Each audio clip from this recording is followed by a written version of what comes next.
Tu sais ce que ça veut dire ça? Eh ben je te l'explique aujourd'hui. Balletcore, cottagecore, jusqu'à avoir le losercore, qui m'a plutôt choquée. Bref, on voit ce suffixe fleurir sur les réseaux sociaux depuis quelques temps, mais qu'est-ce qu'il signifie vraiment? C'est devenu une sorte de mot magique pour désigner une esthétique, un univers, une vibe. En gros, core égale tendance. À l'origine, core, ça vient du mot hardcore, de la musique, et du mouvement punk, qui se veut contestataire, anticonformiste et anti-système. Et ce mot désignait le cœur même d'un mouvement. En français, on peut par exemple le traduire par essentiel, comme une sorte de noyau idéologique. Aujourd'hui, malgré le fait qu'elle puisse parfois traduire des mouvements de société, comme par exemple le retour du medievalcore, qui désigne deux pulsions assez distinctes et assez contemporaines, par l'évasion face à l'anxiété ambiante et le retour de l'artisanat, les tendances core sont souvent un peu creuses, sans trop de profondeur. Parce que oui, ces esthétiques corps vont vite, très vite, trop vite. Elles apparaissent, explosent, disparaissent, et finissent par transformer des mouvements artistiques ou culturels hyper denses et intéressants, comme par exemple le gothique, le grunge, même autour de l'art médiéval ou l'histoire des sorcières, qui est hyper intéressante, en de simples produits de consommation, des produits marketing, sans comprendre vraiment le fond de ces mouvements. Les trends corps ont tendance ainsi à vider le sens profond des choses et des mouvements qu'elles récupèrent.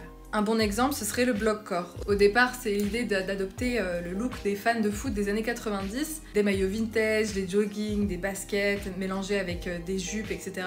Sauf que quand ce style issu de la classe ouvrière est repris sans recul critique par des créateurs de contenu et intégré dans des collections de luxe, ça dérange un petit peu, on va pas se mentir. Car on parle alors concrètement d'une esthétique de la classe populaire, transformée pour une vision premium, détachée de ses réalités sociales.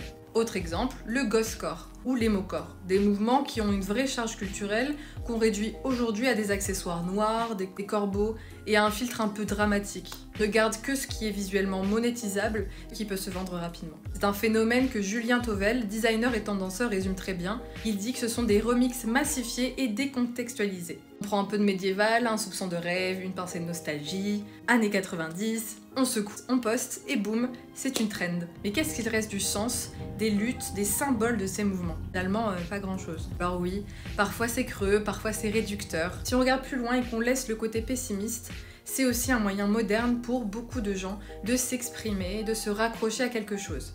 Ça révèle un besoin profond d'avoir un endroit où se sentir bien, qui nous ressemble et qu'il soit rassurant pour nous. Donc le vrai défi aujourd'hui, c'est sans doute d'arriver à ne pas se noyer dans ce flot continu d'images, d'éviter le doom scrolling, cette habitude de faire défiler des contenus sans fin, jusqu'à l'obsession, et de réussir à ne pas confondre une esthétique avec une identité. Prendre le temps par exemple de creuser vraiment un sujet qui nous attire et qui nous intéresse pour en comprendre sa valeur et l'interpréter au mieux. Tout ça, ça fait un petit peu écho à ma vidéo sur le style personnel, parce que pour éviter de tomber dans la surconsommation ou même la désinformation qui peut arriver très rapidement, il faut surtout apprendre à ne pas rester en surface des sujets. Aller creuser les sujets, les styles, les influences, plutôt que de s'attacher à un simple moodboard. Et vous alors, quel type d'esthétique vous a le plus choqué, interpellé ou intéressé? Curieuse de voir vos commentaires. Bye!